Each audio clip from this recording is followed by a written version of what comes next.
Some movies don't just ask for your attention, they demand your emotional surrender. Die My Love is one of those. It's haunting, hypnotic, and occasionally unbearable. A movie that doesn't want you to feel good, it wants you to feel seen. Easter bunny, she's my baby, I'm his honey, I'm never gonna let her go.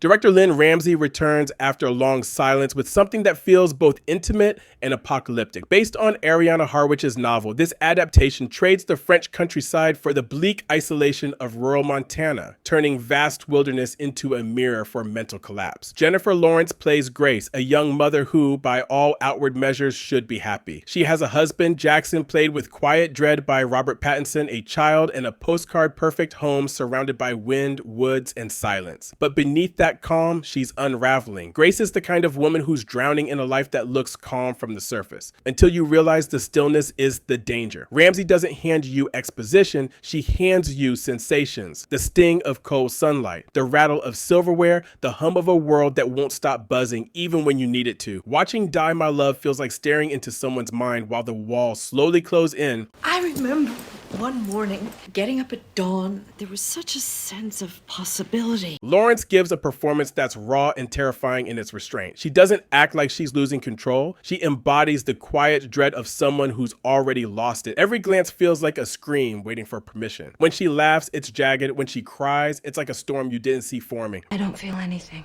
Robert Pattinson is phenomenal in the opposite way. He doesn't try to save her, he tries to understand her, and that might be the more tragic choice. Jackson's love feels heavy, like a man building a shelter out of hope while the roof's already collapsing. Their chemistry is electric, but it's the kind of electricity that burns instead of warms.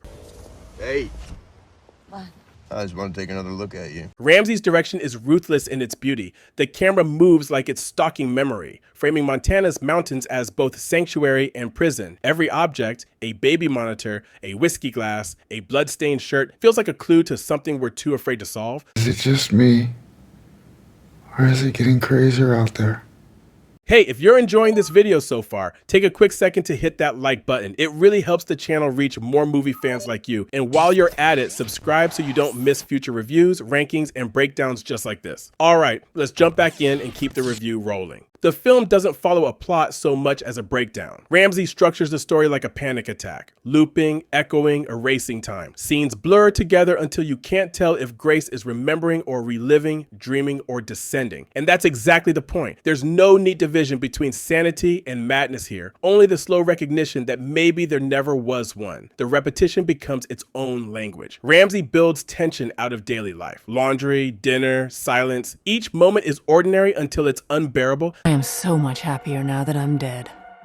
The sound design is its own character. Distant thunder that never breaks, wind that seems to whisper her name. And the score by Johnny Greenwood hums like anxiety itself, strings that tighten, release, and suffocate again. It's less a soundtrack and more a heartbeat trying to find rhythm. Still, there are glimmers of grace, fittingly. A quiet dance in the headlights, a shared cigarette that feels like a truce, a moment where Lawrence just stares at her reflection. Not out of vanity, but disbelief, like she's meeting herself for the first time. But let's be honest, Die My Love isn't built to comfort anyone. It's slow, disorienting, and deliberately claustrophobic. Ramsay doesn't want you to watch Grace, she wants you to feel what it's like to be her. I got smaller.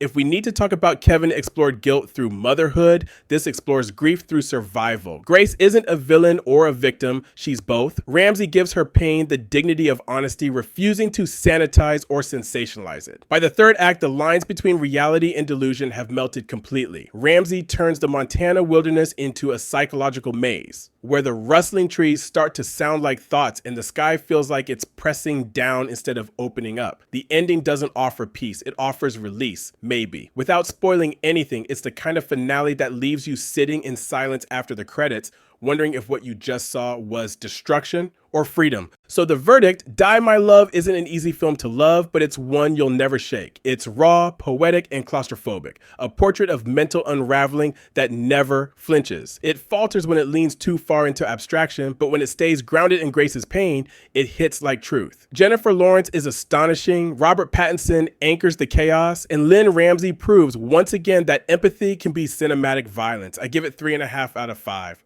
So what did you think? A haunting masterpiece of empathy or an art house descent that lost its way? Drop your thoughts below. And me, I'll leave you with this. Sometimes the hardest part of healing is forgiving yourself for still hurting. And if you're still chasing meaning after this one, the next story might just find you first.